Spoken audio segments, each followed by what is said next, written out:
दोस्तों, मेरा नाम मोइन अहमद है। मैंने यूपीएससी सीएससी 2022 में 296 रैंक हासिल की है। मैं उत्तर प्रदेश राज्य के मुरादाबाद ज़िले के एक छोटे से गांव जटपुरा से आता हूं। किस तरीके से विपरीत परिस्थितियों का सामना करते हुए मैंने एक बड़ा मकाम हासिल किया, जो आपके लिए एक प्रेरणा का स्रोत हो सकती है। हेलो एवरीवन, उम्मीद करता हूं कि आप सभी बेहतर होंगे।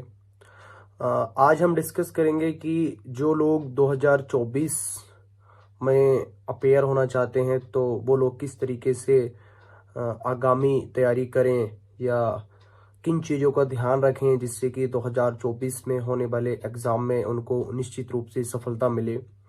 तो जो भी मेरा ओपिनियन रहेगा मैं वो शेयर करूँगा। ज़रूरी नहीं कि हर किसी के लिए ये स्ट्रेटजी वर्क करे, हर कोई अपने हिसाब से इसको मॉडिफाई कर सकता है, लेकिन जिन लोगों को लगता है कि एज इट इज़ इसी प्रारूप पे चलना है तो वो इसको कंटिन्यू कर सकते हैं। तो जैसे 2024 के एग्ज़ाम की डेट आई गई है और मई में प्रीलिम्स एग्ज़ाम होने वाला है और अभी अगस्त का महीना चल रहा है और आज 19 अगस्त है। तो हमारी कोशिश क्या रहनी चाहिए, किन चीज़ों का हमें ध्यान रखना चाहिए।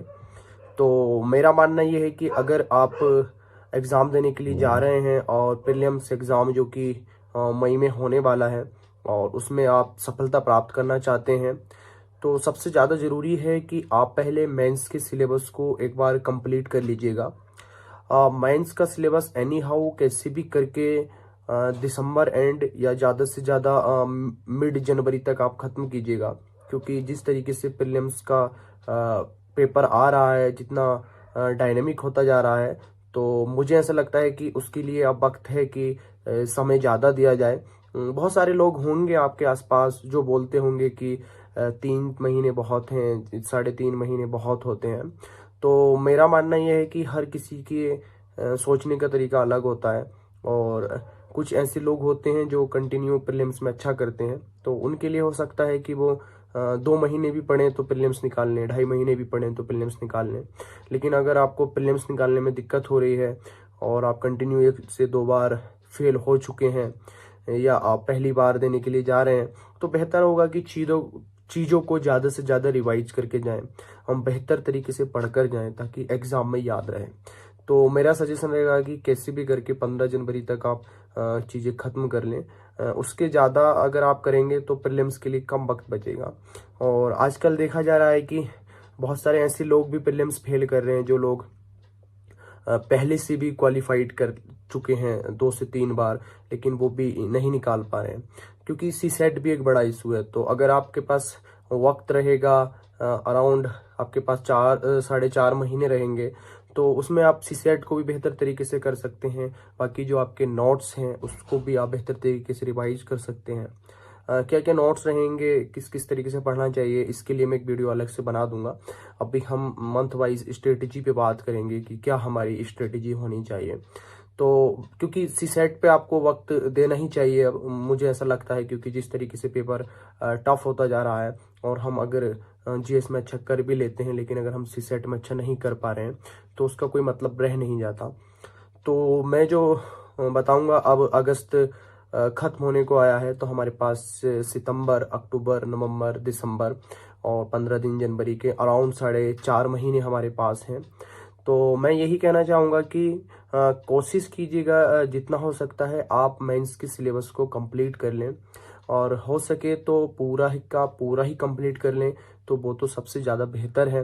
अगर आप पूरा कंप्लीट कर पाने की स्थिति में नहीं है, आपको लगता है कि इन 4.5 महीने या अराउंड 5 महीने अगर हम 2-3 दिन बाद से भी स्टार्ट करेंगे कि नहीं कर पाऊंगा, तो कुछ ऐसे सब्जेक्ट जैसे कि इंटरनल सिक्योरिटी है, डिजास्टर मैनेजमेंट है, सोसाइटी है, इन पार्ट्स को आप छोड़ सकते हैं। और लेकिन कोशिश ये कीजिएगा कि आपका ऑप्शनल कंप्लीट होना चाहिए, एथिक्स कंप्लीट होना चाहिए, और जो मेजर सब्जेक्ट हैं वो आपके कंप्लीट होने चाहिए।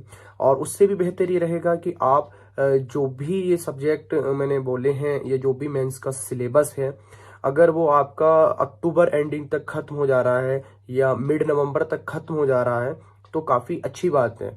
उसके बाद अगर आप मिड नवंबर तक जो सब्जेक्ट मैंने बोले हैं छोड़ने के लिए, अगर उन्हें छोड़ भी रहे हैं तो कोई दिक्कत नहीं है। कोशिश ये करनी है कि जो सिलेबस आपने पढ़ा है अभी तक वो रिवाइज करना है, क्योंकि सिर्फ पढ़ते ही नहीं जाना है। जो सबसे ज़्यादा जरूरी है वो है रिवीजन करना। तो कैसे भी करके 15 अक्टूबर तक आप अपने जो मेंस का सिलेबस है उसको कंप्लीट कीजिएगा जितना भी हो सकता है। अगर कुछ सब्जेक्ट नहीं हो पा रहे हैं तो छोड़ दीजिएगा। आप ये मत सोचिएगा कि आप 15 जनवरी तक सिलेबस कंप्लीट कर लेंगे। तो आप सिलेबस तो कंप्लीट कर लेंगे, लेकिन अगर आप रिवाइज नहीं कर पा रहे हैं तो फिर कोई महत्व नहीं रह जाता है। तो मेरा जो मानना है वो ये है कि आप 15 अक्टूबर तक या 15, 20, 5-10 दिन और एक्सटेंड कर सकते हैं। तब तक जितना भी आपको आता है, जितना भी आपको पढ़ा है, उतना सिलेबस कंप्लीट कीजिएगा। सिलेबस कंप्लीट करने के बाद जो दिसंबर का महीना है या अक्टूबर के जो बचे हुए दिन हैं या जनवरी के कुछ दिन बचे हैं उसमें रिवाइज कीजिएगा और कोशिश कीजिएगा कि कुछ आंसर्स आप लिख पाएं। आंसर राइटिंग करने के लिए जरूरी नहीं कि आप बहुत अच्छा आंसर अभी लिख पाएं। एटलीस्ट कोशिश कीजिएगा कि इन 2 से 2.5 महीने में आप स्ट्रक्चर बनाना अच्छे से सीख जाएं। आपको पता हो कि एक अच्छे आंसर में इंट्रो हो, बॉडी पार्ट हो, कंक्लूजन हो, क्वेश्चंस की डिमांड क्या है वो होनी चाहिए। तो इन चीज़ों पे काम करें और 200 से 250 आप आंसर लिखने की प्रैक्टिस करें। ऑप्शनल में भी कुछ आंसर लिख लें, क्योंकि आपको प्रीलिम्स के बाद जो टाइम मिलेगा तो उसमें उतना वक्त नहीं होता है कि आप आंसर राइटिंग सीखें, बल्कि अगर आप यहाँ सीख जाएंगे तो उस टाइम को आप प्रैक्टिस के लिए रखें। और उसके लिए आप बेहतर होगा कि डेली बेस्ड पे बहुत सारे प्रोग्राम चलते हैं जहां आप डेली 5 से 6 क्वेश्चंस डेली लिख सकते हैं या 2 से 3 क्वेश्चंस डेली लिख सकते हैं। वो आप अपने हिसाब से देख सकते हैं। बहुत सारे टेलीग्राम पे भी कुछ ऐसे ग्रुप हैं जहां पे आप अपने आंसर को चेक करा सकते हैं। तो मेरे हिसाब से 2024 के लिए ये स्ट्रेटेजी रहेगी कि कैसे भी करके आप 15 अक्टूबर तक जो भी आपका जीएस का सिलेबस है यूपीएससी मेंस का उसको कंप्लीट कीजिए। अगर आपको लगता है कि उसमें कुछ पार्ट छूट सकता है, जैसे internal security, disaster management, society, social justice, जो छोटे पार्ट हैं जिनको आप प्रीलिम्स के बाद भी कवर कर सकते हैं, तो कोई दिक्कत नहीं है। बट आपको रिवीजन करना है। आप ये मत सोचिएगा कि मैं इन सारे सब्जेक्टों को भी खत्म करूं और 15 जनवरी तक सिलेबस खत्म कर लूं। सिर्फ खत्म करने से कुछ नहीं होगा, रिवीजन ज्यादा इंपॉर्टेंट है। तो जो अक्टूबर के बाद से टाइम रहेगा उसमें आप रिवाइज कीजिएगा और 15 जनवरी के आसपास आप प्रीलिम्स की तैयारी स्टार्ट कर दीजिएगा। प्रीलिम्स की तैयारी कैसे करनी है इसके लिए मैं एक वीडियो अलग से बना दूंगा। माइंस के लिए मैंने ये स्ट्रेटेजी आपको बता दी है। इसके अलावा भी आपको लगता है कि कुछ और आपको पूछना है तो आप कमेंट कर सकते हैं। मैं कोशिश करूंगा कि मैं जवाब दे पाऊँ। मेरे पास टाइम का बहुत इशू है, लेकिन अब क्योंकि पहली वीडियो आ गई है, हमने स्टार्ट किया है, तो हमारी कोशिश रहेगी कि हम निरंतर आपके साथ जुड़े रहें और जितनी भी मदद मेरी तरफ से हो सकती है मैं पूरी तरीके से कोशिश करूँगा। धन्यवाद।